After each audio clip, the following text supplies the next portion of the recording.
Jiwan Solimakamu vitra mina, Jiwan Solimakamu vitra channel, Jiwan Solimakamu sukuyin.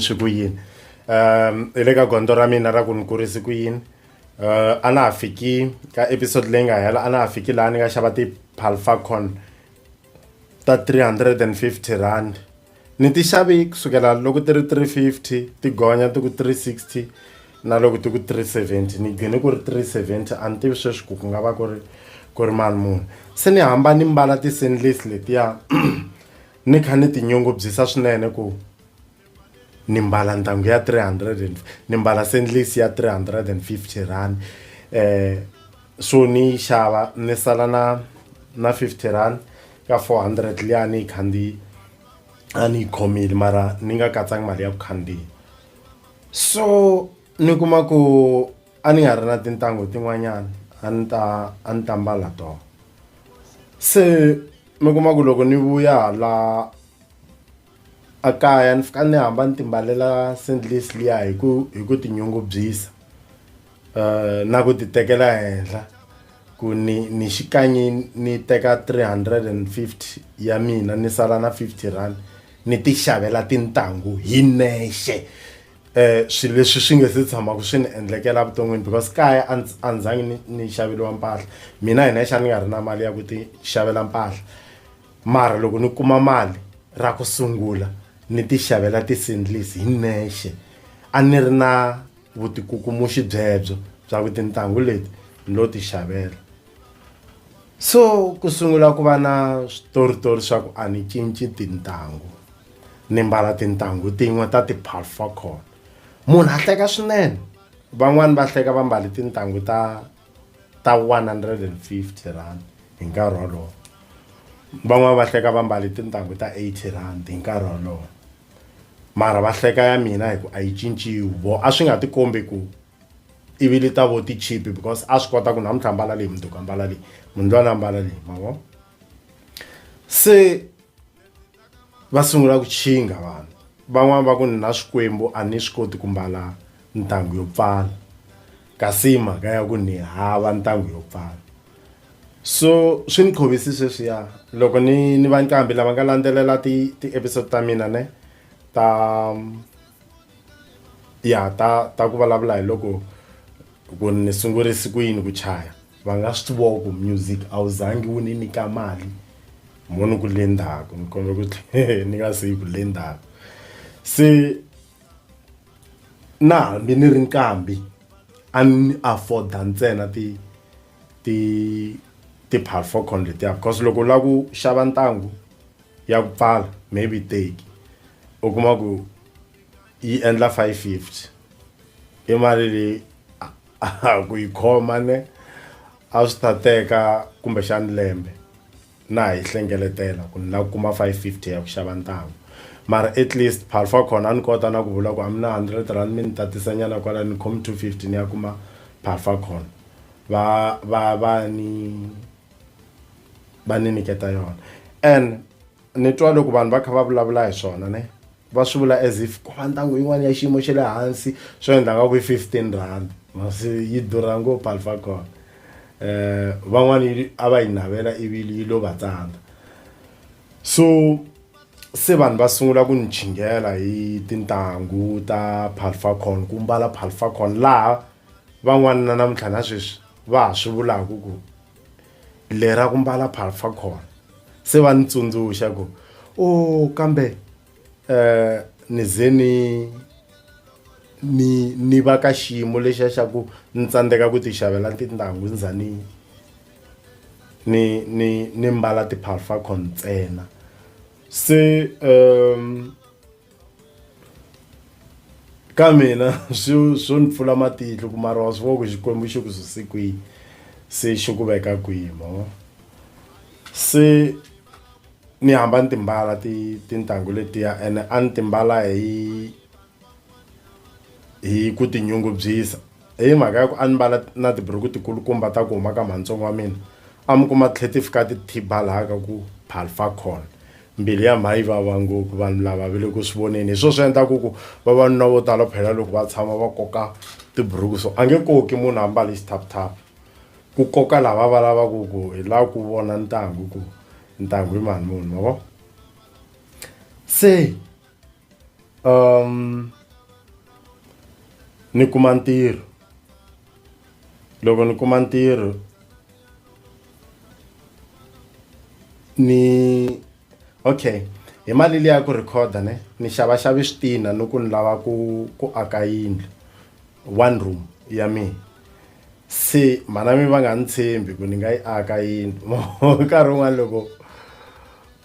swilo u nga swi koti kumbe u ri hava a wu tshembi ku na lava swi kotaka kumbe va nga na swona se a va nga hikuva a va swi tiva ku va nge yi afford one room a va twa nga na mina ni nge afford va ala ku ni ba yindlu liya a yi ri xitanga khale ni ti akela room va ku swi nga antswa ni yi aka ndzhaka xitanga ku in case yo ka yi nga heli ni nga vi ni be xitanga xa vona so swi ni lolohisa ku se loko ni languta ku letin'wana tiyindlu ti ri ka distance ya njhani ni swivoko swa endleka mi kuma ku munhu a hamba a famba kilometer ku a ya ka yindlu leyin'wanyana so a ni ri na switinanyana swintsongo so loko ni kuma ntirho ni vheta hi muholo wa mina wa ku sungula a ni holi 6,990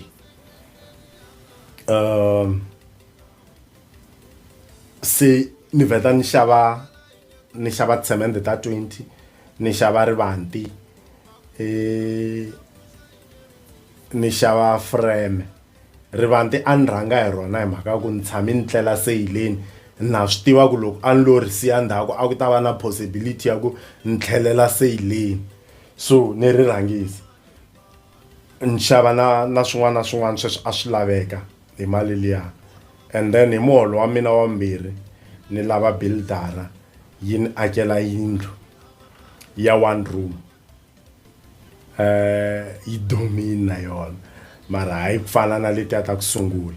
se yi ni makela yindlu liya ni va na one room mavo ni hamba ni se ni kota nyana ku ti xavela mpahla sweswa swa ku taniyani hi nexe se ni va na nsati loko ni va na nsati ni decide ku mo ni cinca ni nga ha recordeli kona leyi ni endla room yin'wana yi le sayitini okay ntirho se a wu herini ni nga ha tirhi se ni kuma 200 rand ya fasi 200 rand ya fasi ni kombela mfana wun'wanyani ne a va ku amu ku a ni celela foundation a ni pimela room a ni celela foundation a ku a nga lava 200 rand ni kuma 200 rand ni n'wi nyika loko ni kuma 200 rand ni n'wi nyika a ni celela foundation a ni pimela yona ne swi nga va swi teki 6 months ku yi kota ku akeriwa nyana leswa swa xilebe ne eve yi hetelela yi akeriwa xilebe nga ku yi sunguliwe hi switina swa ku hisiwa loko ni nga endli mistake yi akiwa hi swa ku hisiwa yi sunguliwe hi swa semende na ha swi tivi ya yi sunguliwe hi swa semende yi akiwa hi swa ku hisiwa na ha swi tivi xilebe lexi a xi tshame 2 years xi tsandza ku khupuka ni vulavula hi one room a ni vulavuli hi yindlu ya ku tata jarata ni vulavula hi one room swi ni tsandza ku ni yi aka mara xilebe xi ri kona 2 years and then under ka 2 years liya ni kuma ndza ni foromisa switina swa ku hisiwa se yi akiwa loko yi akiwa ni kuma mali ni yi vekela loko ya akiwa loko yi hela instead ya ku ni xava mazingi ma ku fulela mfo ni xave rivanti loko a ni lavi ku yi pfaliwa hi seyila mina rivanti hi faneke hi va so ku munhu a nga tlheleli seyileni se ivi yi kota ku xaveliwa mazingi yi beleliwa yi xaveliwa ceiling yi vekeliwa ceiling yi vekeliwa ti-battle yi vekeliwa ma-glass ivi hi ku thaku hi le Ntokoto studio leyi vulavulaka yona okay for ku byela ti-fans Ntokoto studio leyi ni yi vulavulaka ku foundation ya yona yi teki 6 months xilebe xa yo xi teki 2 years ku xi akiwa in period yaleyo i almost 3 years phela hi lexi namuntlha ni rikhodaku ni tshami kona a yi renovatiwangi yi renovatiwini because va vuyi va ni vekelela ti tiles van'wanyana so hi laha ni vulavulaka ni ri kona namuntlha na sweswi a studio xa kona a ni xi kumangi hi ku olova swa ku lo aku studio la ivi xi va kona